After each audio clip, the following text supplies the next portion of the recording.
धतूरे का बहुत अच्छा क्रम है महाराज। वो केवल शिवरात्रि के दिन करने का होता है। कहते हैं जिसका व्यापार ना चले, व्यवसाय ना चल रहा हो, बहुत ज्यादा कष्ट में जीवन निकल रहा हो और बहुत ही ज्यादा तकलीफ हो रही हो, तो धतूरे को हल्दी में डुबोकर शंकर भगवान को शिवरात्रि के दिन रात को 12 बजे समर्पित करें। उस धतूरे को वापस उठा लाएं 5-10 मिनट के बाद, श्री शिवाय नमस्तुभ्यम बोलकर लाल कपड़े में उसको बांधकर व्यापार वाली जगह में कहीं पर भी उसको बांध दिया जाए। व्यापार पीछे नहीं हटता, व्यापार अग्रण्य भाव में बढ़ता चले जाता है। महाराज उस धतूरे को केवल परंतु शिवरात्रि के दिन रात को 12 बजे ही किया जाए। हल्दी में डुबोना पड़ता है।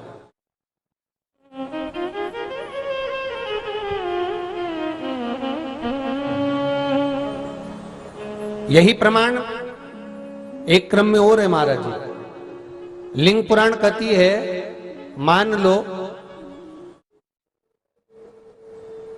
किसी व्यक्ति को कोई एक भारी बीमारी हो गई, बड़ा रोग हो गया और वो रोग डॉक्टर कह रहा है कि ये ठीक नहीं होना है, बहुत तकलीफ उसमें है और कष्ट ही कष्ट है, वो ठीक नहीं हो रहा, दवाइयां लग रही है, गोलियां खा रहे हैं। तो महाराज उसका भी वर्णन है। 7 धतूरे, कितने धतूरे लेना है? 7 धतूरे। कोई सी भी शिवरात्रि से मतलब महीने में एक बार शिवरात्रि आती है, प्रत्येक महीने आती है। किसी भी शिवरात्रि के दिन 7 धतूरे लेकर एक धतूरे में मौली, लच्छा, नाड़ा लपेटकर चंद्रमौली भगवान का स्मरण कर उस मौली को लपेटकर 6 धतूरे में हल्दी लगाकर शंकर भगवान की जो जलाधारी है, जलाधारी में आपको पहले भी वर्णन किया है, शंकर भगवान का ये शिवलिंग है, ये जलाधारी है, ये भगवान का जल निकलने का स्त्रोत, चरणारविंद का भाव।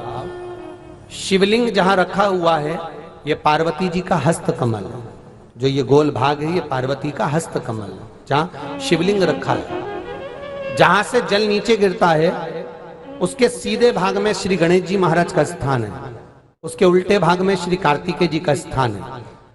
जलाधारी के सामने एक मोटी सी लाइन होती है, कहीं सांप बना होता है, कहीं स्थान बना होता है। जो मोटी सी लाइन है ये शंकर भगवान की सबसे छोटी लड़की अशोक सुंदरी का स्थान है। जलाधारी के ऊपर जो 3 टेकी लगी है ये भृगु ऋषि का, भृंगी गण का स्थान है।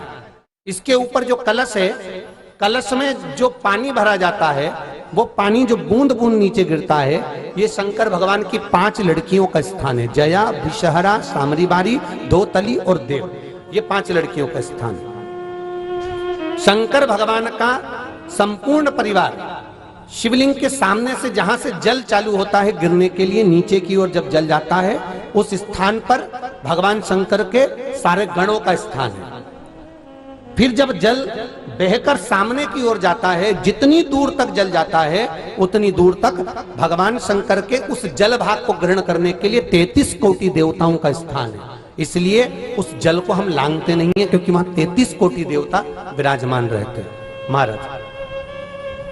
तो जो बीमारी डॉक्टर ने बता दी और बहुत बड़ा रोग हो गया और शरीर में कष्ट है, ठीक नहीं हो रहा, चाहे लीवर से जुड़ा हो, चाहे किडनी से जुड़ा हो, चाहे कैंसर से जुड़ा हो, और मान लो शरीर में कहीं गांठ भी हो गई है और वो मिटी नहीं रही हो, तो महाराज निवेदन है 7 धतूरे, एक धतूरे पर मौली लपेटकर वो शंकर जी के शिवलिंग के ऊपर चढ़ाना।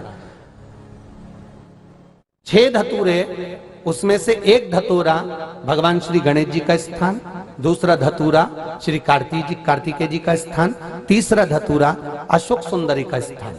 महाराज शंकर भगवान की जगदम्बा जी के हस्त कमल के ऊपर एक धतूरा, 5, एक धतूरा जहां से जल नीचे की ओर बहकर जा रहा हो, पानी जिस जगह से नीचे गिर रहा हो बिल्कुल वहीं पर एक धतूरा चढ़ा देना है। उस धतूरे को चढ़ाने के बाद वो धतूरा वापस लेकर आना है। अवधूतेश्वर महादेव का नाम लेकर या चंपेश्वर महादेव का नाम लेकर उस धतूरे को, जो बीमार व्यक्ति है उसका स्पर्श कराकर बेलपत्री के पेड़ के नीचे पटकवा देना है महाराज। धीरे धीरे रोग में आराम मिलना प्रारंभ हो जाता है, औषधियां धीरे धीरे समाप्त हो जाती हैं और व्यक्ति स्वस्थ हो जाता है। ये केवल शिवरात्रि के दिन ही होता, 12 महीने शिवरात्रि आती है, आप किसी भी शिवरात्रि को कर सकते हैं।